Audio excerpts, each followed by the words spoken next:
Friends, आज हम करते हैं इग्नू की LSC 5 एनिमल फिजियोलॉजी के चैप्टर 5 और 7 की कुछ इंपॉर्टेंट डेफिनेशन जो दिसंबर 2021 एग्ज़ाम के लिए बहुत ज़्यादा इम्पोर्टेंट है।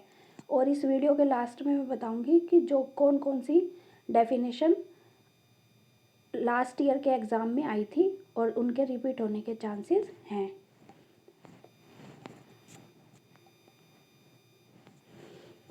ये चैप्टर 5 की डेफिनेशन है।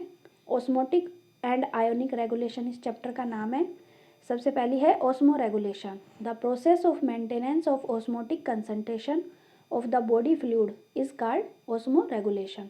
तो वो प्रोसेस जिसमें जो ऑस्मोटिक कंसंट्रेशन है बॉडी फ्लूइड का वो मेंटेन रहता है उसे ऑस्मो रेगुलेशन कहते हैं। ऑस्मो रेगुलेटर्स कौन होते हैं? एनिमल दैट मेंटेन ऑस्मोलैरिटी, तो वो एनिमल जो मेंटेन करते हैं osmolarity of their body fluid, अपने बॉडी फ्लूइड का constant irrespective of the medium in which they live. तो ऐसे एनिमल्स को बोलेंगे ऑस्मो रेगुलेटर्स। थर्ड है ऑस्मो कन्फर्मर्स।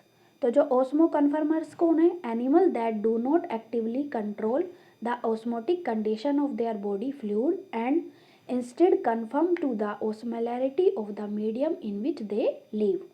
तो इसमें लास्ट में लीव है ये।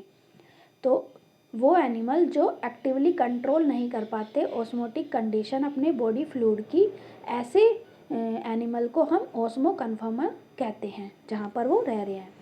अब है यूरोहेलाइन। यूरोहेलाइन कौन से होते हैं? Those animal which can tolerate a wide range of salinity.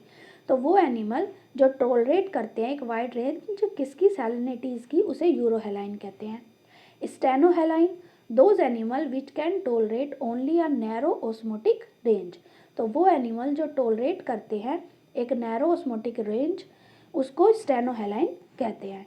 तो ये चैप्टर 5 की है। और इसमें कौन सी डेफिनेशन है जो लास्ट ईयर एग्ज़ाम में आई थी? तो ये 2019 के एग्ज़ाम में आई थी, ऑस्मो कन्फर्मर्स। तो ये इम्पोर्टेंट डेफिनेशन थी, तो ये रिपीट हो सकती है। इस बार आपका ऑस्मो रेगुलेटर्स या ऑस्मो रेगुलेशन भी आ सकता है।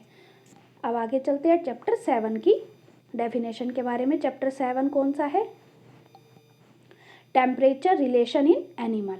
तो इसकी है पोइकोलोथर्मिक या कोल्ड ब्लडेड एनिमल कौन से होते हैं? Those animal whose body temperature fluctuate.